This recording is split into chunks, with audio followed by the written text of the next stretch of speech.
भारत के जाने माने एंथ्रोपोलॉजिस्ट टी.एन. पंडित ने अंडमान निकोबार के आदिवासियों पर लंबा काम किया है। वे इस सिलसिले में बरसों तक पोर्ट ब्लेयर में पोस्टेड रहे।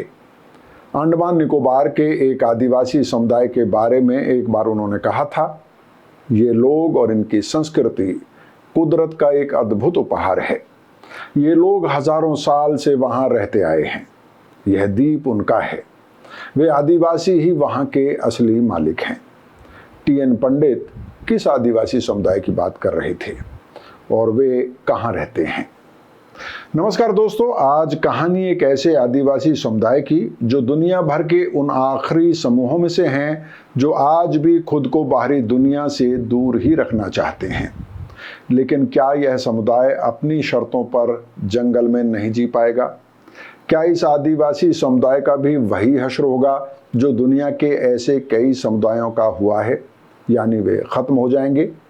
क्योंकि उनके जंगल, नदी और पहाड़ों की जरूरत व्यापार के अलावा मनोरंजन के लिए भी बताई जा रही है। दुनिया भर के 39 विशेषज्ञों ने यह चिंता जाहिर की है कि भारत के ग्रेट निकोबार के बेहद घने जंगलों में अपनी शर्तों पर जीते आए आदिवासियों का बचना अब लगभग नामुमकिन होगा, अगर सरकार ने अपनी जिद नहीं छोड़ी। सरकार की जिद क्या है, उस पर आगे बात करेंगे। पहले उन आदिवासियों की बात जिन्हें दुनिया शोम्पेन के नाम से जानती है।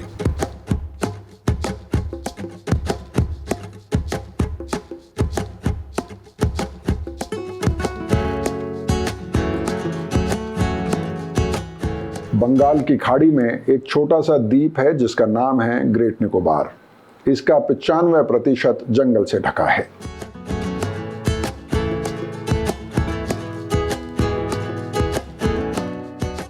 यहाँ जानवरों की कई ऐसी प्रजातियां रहती हैं जो पूरी दुनिया में सिर्फ इसी जगह पर पाई जाती हैं।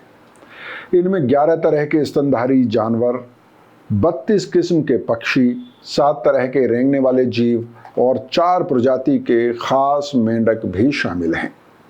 यहाँ के जंगलों में मॉनिटर लिजर्ड, मगरमच्छ, मैकॉक बंदर और ट्री श्रू एक साथ रहते हैं।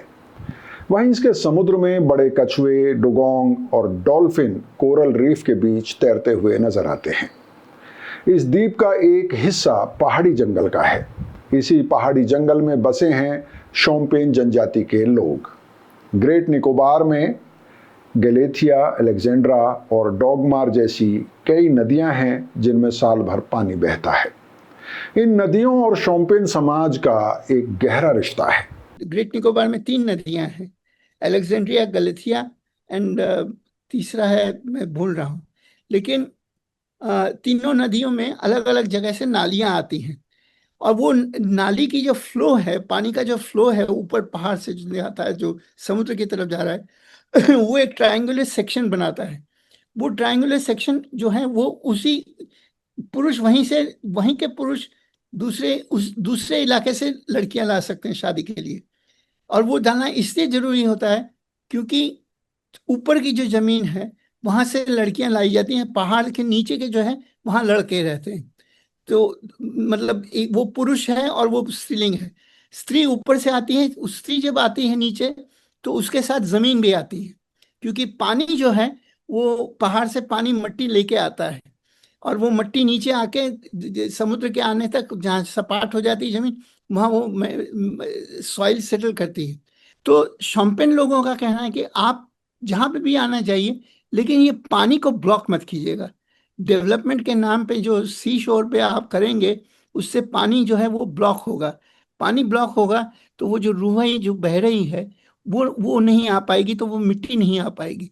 तो ऊपर से और नीचे, नदी के ऊपर और नदी के नीचे का जो संबंध है, जो पुरुष और स्त्री के रूप में देखा जाता है या जेंडर्ड एक रिलेशनशिप है, वो पूरा एग्रीकल्चरल सिस्टम है, वो पूरा किनशिप का सिस्टम है। हम लोग भी कहते हैं ना कि हम इस घर से, इस गांव के साथ हमारा रोटी बेटी का संबंध है, इस गांव के साथ हमारा रोटी का संबंध नहीं है, बेटी का भी संबंध नहीं। शोम्पेन आदिवासी साल भर शिकार करते हैं। बंदर, सुअर, छिपकली और मगरमच्छ उनके खाने का एक बहुत जरूरी हिस्सा है। शिकार के साथ साथ वे छोटे छोटे बगीचे भी लगाते हैं जिनमें वे नींबू, मिर्च और सुपारी जैसे पौधे उगाते हैं। उनका मुख्य भोजन पेंडनस है, जिसे स्क्रू पाइन भी कहा जाता है। स्थानीय भाषा में इस फल को लारोप कहते हैं। पुरुष लोग या पूरे के पूरे फैमिलीज पेंडेनस उगाती हैं या मिर्ची उगाती हैं, या उसके अलावा आजकल कुछ सब्जियां भी थोड़ी बहुत उगाने लगे। लेकिन पेंडेनस सबसे पहले वही स्टेपल चीज उगाई जाती थी। अब केले वगैरह उगने शुरू हुए, तो वो गार्डन करते हैं। वो गार्डन का सॉइल जो है वो पानी लेके आता है। शोम्पेन आदिवासी अपनी दुनिया यानी ग्रेट निकोबार के घने जंगलों में बाकी दुनिया की नजरों से दूर ही रहना चाहते हैं। इतना जरूर है कि उनके कुछ लोग इस द्वीप पर बाहर से लाकर बसाए गए लोगों और सरकारी अधिकारियों के साथ कभी कभार मुलाकात करते हैं, लेकिन ज्यादातर शोम्पेन जंगलों से बाहर नहीं निकलते हैं। इसके अलावा शोम्पेन जनजाति के लोग अपने जंगल में किसी को दाखिल भी नहीं होने देना चाहते हैं। जब हम यह कहते हैं कि वे जंगल में ही जीना चाहते हैं, तो ऐसा नहीं है कि शोम्पेन जनजाति के लोगों को यह आइडिया ही नहीं है कि बाहर दुनिया कितनी तेजी से बदल रही है। उन्हें यह पता है, लेकिन यह उनकी चॉइस है कि वे इस दुनिया का हिस्सा नहीं बनना चाहते हैं। क्या दुनिया को उनके इस फैसले का सम्मान करना चाहिए या फिर शोम्पेन जनजाति को मुख्य धारा में शामिल करने पर जोर दिया जाना चाहिए? शोम्पेन ये नहीं कहता है कि आप यहाँ मत आइए। शोम्पेन ये कहता है कि आप आइए, लेकिन पानी को नष्ट मत कीजिए। तो वो तो सेंसिबल आइडिया है। पानी यहाँ 5 या 8 लाख लोगों को लाके बसाने की बात है। उसके लिए पानी कहाँ से आएगा? और उस पानी से पानी ब्लॉक होगा तो उनका बगीचा तो नष्ट हो गई, लेकिन पूरा पर्यावरण सत्यानाश होगा। आज पोर्ट ब्लेयर में हम लोगों को वही सीखने को मिलेगा। पानी की बोतल का इतना कचरा इकट्ठा होता है, कोई हद नहीं है। और पानी नहीं है, पानी की कमी हो गई है। शोम्पेन आदिवासी अपने घर एक मचान पर बनाते हैं। यह मचान 8 से 10 फुट या उससे भी ज्यादा ऊंचा हो सकता है। इन आदिवासियों की बड़ी बड़ी बस्तियां नहीं होती हैं। 3-4 परिवार मिलकर किसी एक ऐसे हिस्से में बस जाते हैं जो सुरक्षित भी हो और जहां पीने के पानी का इंतजाम दूर ना हो। इस समुदाय की भाषा को अभी भी पूरी तरह से समझा नहीं जा सका है, लेकिन फिर भी सीमित संपर्क के जरिए इस समाज के बारे में कई जरूरी बातें पता चल चुकी हैं। मसलन यहाँ पर महिलाओं का अपहरण करके शादी करने की परंपरा रही है। हिस्टोरिकली यहाँ पे जो प्रथा थी शादी की, वो एक तरह से कहा जाए कैप्चर एंड मैरिज था। जोर जिसकी उसकी उसी की जोरू, ये अंडमान में कहावत है, जोर जिसकी उसकी जोरू। वो सेटलर्स ने ये निकाला था बंगला में, जाज बॉल तार बो। वो चीज शोम्पेन में भी लागू होती है। तो शोम्पेन लोग पहले जमाने में they used to raid and capture the wives, and that was a way in which they used to increase the family size. तो एक आदमी 2-3 आदमी मिलके 3-4 लड़कियों को उठा लेते थे और अपने इलाके में लाते थे। लेकिन वो एक टेरिटोरियल था, एक टेरिटरी थी। हम इस टेरिटरी से बाहर नहीं जाएंगे। उस टेरिटरी को शोम्पेन लोग बोलते हैं रूहाई और रूहू। सिंगुलर है रूहू और प्लूरल है रूहाई। रूहाई जो है वो टेरिटरी मार्क की जाती है पानी के थ्रू। तो दोस्तों, मुझे उम्मीद है कि यहाँ तक आपको शोम्पेन जनजाति के बारे में कुछ अंदाजा तो जरूर हो गया होगा। अगर अभी तक का वीडियो देखकर आपको मजा आया है तो प्लीज वीडियो को लाइक कर दें और चैनल को सब्सक्राइब कर लें, और हो सके तो चैनल को ज्वाइन भी कर लें। अगर आप महीने में 119 रुपए मैं भी भारत को दे सकते हैं। अगर नहीं दे सकते कोई बात नहीं, बस वीडियो को बीच में ना छोड़ें। बड़ी मेहनत और खर्च के साथ ये वीडियो तैयार होते हैं। तो चलिए अब बात करते हैं सरकार की उस जिद और दुनिया भर में शोम्पेन आदिवासियों के लिए चिंता की। दुनिया भर के 39 एंथ्रोपोलॉजिस्ट और पर्यावरण एक्सपर्ट्स ने भारत की राष्ट्रपति को एक खत के जरिए यह बताया है कि अगर सरकार अपनी जिद पर अड़ी रही तो शोम्पेन को यह मौत की सजा देने के बराबर होगा। इसके साथ ही इस द्वीप यानी ग्रेट निकोबार के जंगल और समंदर दोनों में मौजूद जीव जंतुओं का जीवन भी भारी खतरे में पड़ जाएगा। यह जिद है ग्रेट निकोबार प्रोजेक्ट, जिसके जरिए सरकार ग्रेट निकोबार को हांगकांग से भी खूबसूरत और चमकदार शहर बनाना चाहती है। एक ऐसा शहर जो व्यापार का केंद्र भी होगा और दुनिया भर के सैलानी यहां घूमने आना चाहेंगे। यह बताया जाता है कि अभी इस द्वीप पर करीब 8,000 लोग रहते हैं, लेकिन सरकार का टारगेट है कि हर साल यहां कम से कम 6.5 लाख टूरिस्ट पहुंचने चाहिए। इसके अलावा यह भी बताया जाता है कि प्रोजेक्ट देश की सुरक्षा के लिए भी जरूरी है। मेरा ये नहीं कहना है कि मैं इतने करोड़ रुपए का प्रोग्रेस रोक रहा हूं, लेकिन इकोनॉमिकली भी वो ट्रांसशिपमेंट बनाने का मतलब क्या है? ऑलरेडी चाइना ने श्रीलंका में बना रखा है, which is closer than going to Great Nicobar. तो वो तो कोई उसमें इकोनॉमिक एडवांटेज नहीं होने वाला। डिफेंस की बात रही, वो बात अलग है। डिफेंस को तो वो तो अगर डिफेंस के स्ट्रेटेजिकली सिग्निफिकेंट है तो वहां इतने सारे लोगों को लाने का मतलब क्या है? ये तो यही बात होगी कि स्ट्रेटेजिक जगह में आप शॉपिंग मॉल बना रहे हैं। ग्रेट एंडेमानीज का सत्यानाश किया, ओंगियों का सत्यानाश किया, जारवाओं का सत्यानाश किया, और अभी भी हम नहीं सीखे हैं कि ये और भी छोटी ग्रुप है, और जो जो जिनके पास टेक्निक है to keep the to conserve the nature, उसी को हम भुला रहे हैं। और हम लगे हुए हैं कि एक छोटा सा आइलैंड मतलब उसकी भी एक लिमिटेड कैपेसिटी है, लैंड कैरिंग कैपेसिटी है, उसको छोड़ के हम ये एक तोड़ फोड़ करा जा रहा है। किसके फायदे के लिए? क्या होगा क्या इससे?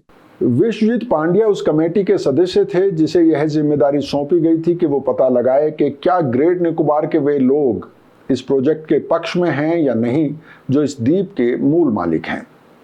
वे आखिर क्या चाहते हैं? पांड्या कहते हैं कि उन जैसे लोग जिन्होंने बरसों अंडमान निकोबार की जनजातियों पर शोध करने में बिताए हैं, जिस काम के लिए दुनिया उनका सम्मान करती है, भारत सरकार उनकी बात को पत्ता नहीं देती है। तो बारी शोम्पेन लोगों का सबसे बड़ा पॉइंट ऑफ व्यू ये था, जब हम लोगों ने ये समझाया उन्हें प्रोजेक्ट, तो ये दिसंबर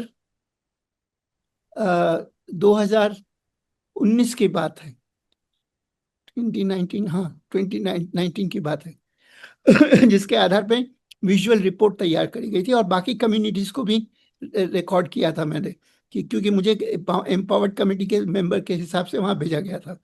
तो मैंने कहा कि मैं लिखित रिपोर्ट नहीं दूंगा, मैं फिल्म बना के दूंगा, ताकि कोई सरकारी आदमी ये ना कहे कि नहीं ये एनवायरमेंटल लोग हैं, ये एंथ्रोपोलॉजिस्ट हैं, ये लोग, इन लोगों का पॉइंट ऑफ व्यू बायस्ड है। इसलिए मैंने कहा मैं फिल्म दिखाऊंगा, मैं फिल्म में रिकॉर्ड करूंगा कि क्या हो रहा है। Visuality has more authenticity than the words. तो ये फिल्म बनाई गई थी, वो फिल्म इन लोगों को रिपोर्ट में दी गई थी, as a report that film was given. इन लोगों ने पार्लियामेंट में कहा कि नहीं, हमें तो कोई रिपोर्ट ही नहीं दी। जयराम रमेश ने जब ये क्वेश्चन रेज किया पार्लियामेंट में। करीब 2 साल पहले मैं भी भारत की टीम ने ग्रेट निकोबार प्रोजेक्ट पर एक लंबा वीडियो तैयार किया था। उस समय इस प्रोजेक्ट की कुल लागत करीब 72,000 करोड़ रुपए बताई गई थी। उस वीडियो में हमने डिटेल में इस प्रोजेक्ट की खास बातें, नीति आयोग और सरकार के पक्ष के साथ साथ उस प्रोजेक्ट से जुड़ी चिंताओं को बताया था। अब इस प्रोजेक्ट की कीमत 92,000 करोड़ रुपए बताई जा रही है। करीब 1 महीने पहले लोकसभा में नेता विपक्ष राहुल गांधी ग्रेट निकोबार पहुंचे। उन्होंने यहां एक आधुनिक शहर विकसित करने की योजना को खतरनाक करार दिया। I am standing in the Nicobar Islands, in the middle of what is easily the most beautiful forest that I've ever seen in my life. Thousands and thousands and thousands of acres of rainforest, and what is happening here is that all these trees are going to be cut with total disregard for the people who live here, with total disregard for the damage this is going to do to India's ecology. Every single person who lives on this island is against this project, has not been asked about this project. कुल मिलाकर मामला यह है कि सरकार एक बहुत बड़ा प्रोजेक्ट बना रही है जिसके तहत ग्रेट निकोबार में एक बड़ा बंदरगाह, नया शहर, हवाई अड्डा, बिजली घर, सेना का बेस, फैक्ट्रियां और पर्यटन क्षेत्र तैयार किया जाएगा। यह सब 244 वर्ग किलोमीटर से ज्यादा जमीन पर बनेगा, जिसमें 130 वर्ग किलोमीटर का घना जंगल भी काटना पड़ेगा। सर्वाइवल नाम की संस्था दुनिया भर में शोम्पेन आदिवासियों को बचाने के लिए इस प्रोजेक्ट का विरोध कर रही है। राहुल गांधी की ग्रेट निकोबार यात्रा के बाद सोशल मीडिया पर भी इस प्रोजेक्ट पर जबरदस्त बहस छिड़ी हुई है।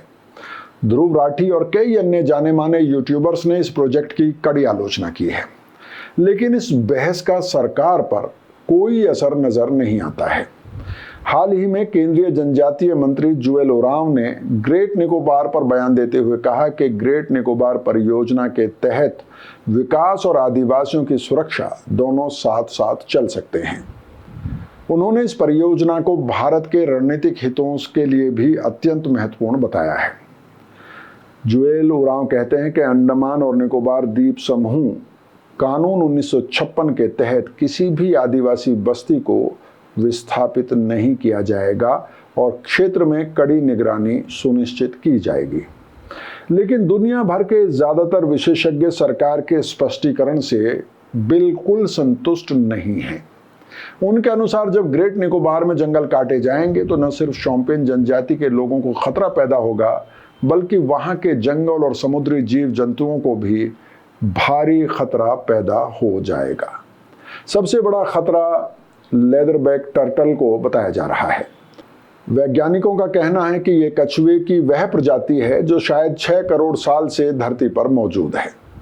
इस प्रजाति के कछुए भारत में ग्रेट निकोबार के गैलाथिया बे में अंडे देने आते हैं, क्योंकि इन कछुओं की खासियत यह है कि वे जहां खुद पैदा होते हैं वहीं पर अंडे देने पहुंचते हैं।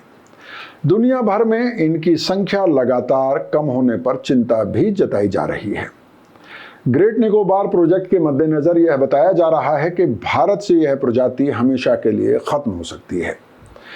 विशेषज्ञ कहते हैं कि अंडमान में ATR यानी अंडमान ट्रंक रोड जैसी एक परियोजना ने जारवा समुदाय को कैसे खतरे में डाला था, यह सबके सामने है।